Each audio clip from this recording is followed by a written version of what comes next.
In a 2017 interview on Forbes.com, Frank Birnieri, PhD and assistant professor of psychology at Oregon State University, explains that the interviewer knows if you're right for the job within the first 10 seconds of the interview starting. This is why the way that you dress is extremely important. I would consider myself credible on this topic because I have to wear a suit and use these steps twice a week for meetings. Therefore, today I'm going to instruct you on the steps you should and need to take in order to dress properly. All you need is a suit, tie, belt, and shoes in order to dress like a true gentleman and impress your boss or interviewer. For the first step, when it comes to picking out a suit, jacket, and dress pants, just pick a style that you feel comfortable with.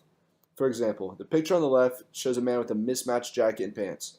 Now, this is a more informal look, but it's still professional at the same time.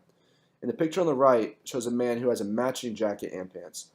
This is a more formal and business appropriate look, but make sure you have your suit fitted by a professional. That way it looks good and fits the way it should.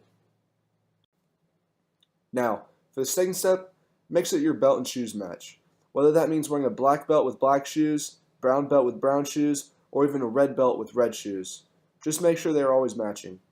Also, always wear dress socks.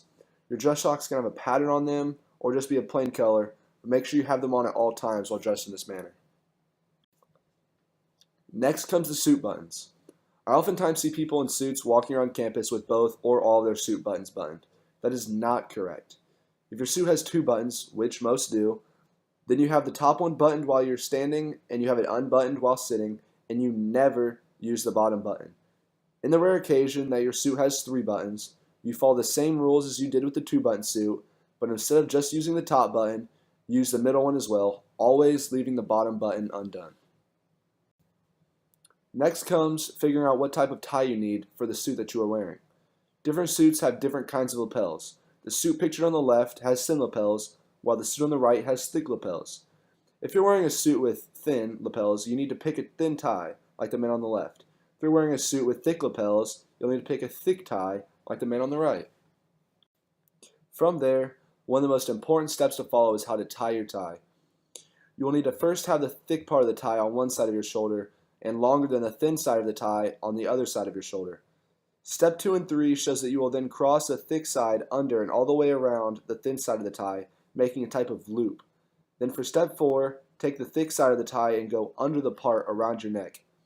Lastly, for step 5, put the thick tie back through the loop that you previously were making in steps 2 and 3, and you have a finished tie as shown in step 6.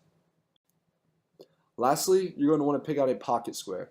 Now these aren't required, but they really help you stand out and look more professional. The only requirement is that it must accent your suit in some type of way. Now these pictures are really good examples of how the pocket square accents the suit and helps it stand out. That is all I have on how to properly dress in business attire for an interview or job. Knowing how to dress in this manner will make you look more professional and like you know what you're doing, even if you don't. Hopefully these steps will help you look like a true gentleman and move forward in your professional career and in life.